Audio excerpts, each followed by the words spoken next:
সুপ্রিয় দর্শক মণ্ডলী, আসসালামু আলাইকুম। Welcome back to my channel. আজকের রেসিপি হচ্ছে ফুলকো ফুলকো নান। তো আপনারা যে এরকম ফুলকো ফুলকো নান চায়ের সাথে খেতে পারেন একদম সহজে বানিয়ে। তো আমার ছেলে আবদার করেছে, আবারও বানাতে চলে আসলাম। আশা করি আজকের রেসিপিটা ভালো লাগবে। ভালো লাগলে চ্যানেলটি সাবস্ক্রাইব করে পাশে থাকবেন।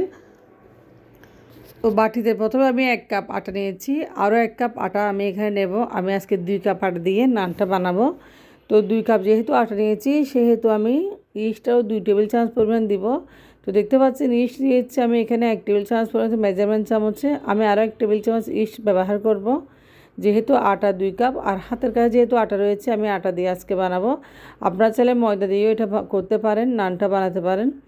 তো এখানে 2 টেবিল চামচ ইস্ট দিয়েছি আর দিয়েছি এখানে দেখতে পাচ্ছেন লবণ 1 টেবিল চামচ পরিমাণ মতো, আর সাথে দিয়েছি এখানে চিনিটা 2 টেবিল চামচ পরিমাণে দিব।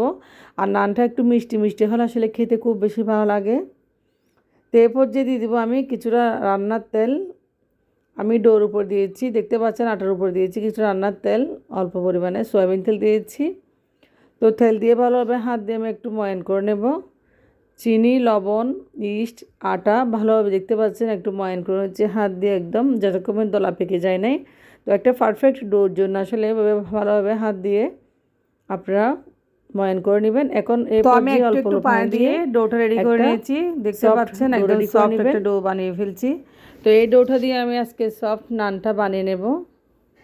খুব সহজে আসলে রেসিপিটা আপনাদের দেখাচ্ছি। এখন আমি 15 মিনিট ঢাকনা দিয়ে রাখবো। 15 মিনিট পরে আমি ফিরে চলে আসলাম। দেখতে পাচ্ছেন ডোটা ফুলে ডাবল হয়ে গেছে একদম।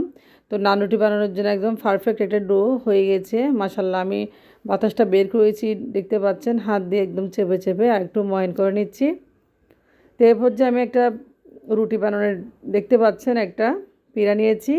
তো আমি ডোটা ভালো হাত দিয়ে আরও ময়ান করে নিচ্ছি। এখন কিছুটা লেচি কেটে নেব। তো আমি আজকে নানটা একটু মোটা টাইপের বানাবো, একটু ফুলকো ফুলকো, সেহেতু আমি বড় করে লেচিগুলো কেটে নিয়েছি। তো এখানে টোটাল 5টা নান হবে। আমি নানগুলো বানানোর জন্য প্রিপারেশন নিচ্ছি। তো একদম রুটির মতো বেলে নেবেন নানগুলা। দেখতে পাচ্ছেন খুব সুন্দর সফট ডোগুলা হয়েছে আসলে। তো প্রত্যেকটা লেচি ভালোভাবে আমি একটু মতে নিচ্ছি, সুন্দর করে একদম বনের মতো করে নিচ্ছি, গোল গোল করে। খুব সহজে আপনারা চাইলে বাসায় এরকম নান ফুলকো ফুলকো নান বানাতে পারবেন। তো দেখতে পাচ্ছেন আমি একটা নান বানিয়ে নিচ্ছি। তো একটা লেচি নিয়ে নিয়েছি আমি নান বানানোর জন্য, অল্প করে আটা ছিটিয়ে দিয়েছি উপর থেকে চারপাশে। এখন আমি বেলুন দিয়ে ভালোভাবে রুটির মতো বেলে নেব খুব সুন্দর করে। তো দেখতে পাচ্ছেন বেলুন দিয়ে বেলে নিচ্ছি। তো একটু মোটা করে আমি বেলবো, যেহেতু আমি নান বানাচ্ছি ফুলকো ফুলকো, সেহেতু আমি একটু পাতলা করব না, একটু মোটা করে বেলে নেব। আর লেচিগুলো দেখতে পাচ্ছেন মোটা করে কেটেছি। তো একটা রুটি হয়ে গেছে, দেখতে পাচ্ছেন খুব একদম মোটা করে বানিয়েছি। আজকে নানগুলো ফুলকো হবে, দেখতে পাচ্ছেন সবগুলো নান আমি বানিয়ে নিয়েছি সেমভাবে। তো এখন আমি চুলায় চলে যাব। চুলায় একটা প্যান গরম করে নিয়েছি আর দিয়েছি একটা নান, দেখতে পাচ্ছেন। তো সবগুলো নান এভাবে ভেজে নেব চেপে চেপে, দেখতে পাচ্ছেন। তো এরকম ফুলকো ফুলকো নান আপনারা চাইলে ইনস্ট্যান্ট খেতে পারেন বানিয়ে একদম খুব সহজে বাসায়। তো দেখতে পাচ্ছেন একটা নান হয়ে যাচ্ছে, উপর থেকে ফুলে উঠেছে একদম ফুলকো ফুলকো নান। দেখতেও খুব সুন্দর লাগতেছে মাশাআল্লাহ, লালচে লালচে একটা কালার আসছে। চুলার আঁচটা মিডিয়ামে রেখেছি।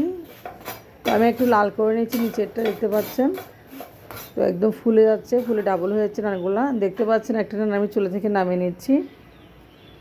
তো সবগুলো নান এভাবে আমি বানিয়ে নেব ফুলকো ফুলকো একদম সফট। আর লালচে কালার হয় নানগুলোর সাথে ভালো লাগে চায়ের সাথে খেতে। তো সবগুলো নান বানিয়ে নিয়েছি, দেখতে পাচ্ছেন। আপনাদেরকে একটা নান ছিঁড়ে দেখাচ্ছি কতটা একদম সফট হয়েছে একদম নানগুলো, দেখতে পাচ্ছেন অনেক সফট হয়েছে, তুলতুলে নরম। তো আশা করি আজকের ভিডিওটা আপনাদের কাছে অবশ্যই ভালো লাগবে। ভালো লাগলে লাইক কমেন্ট শেয়ার করবেন। আর আপনারা অবশ্যই ভালো থাকবেন। আল্লাহ হাফেজ, আসসালামু আলাইকুম।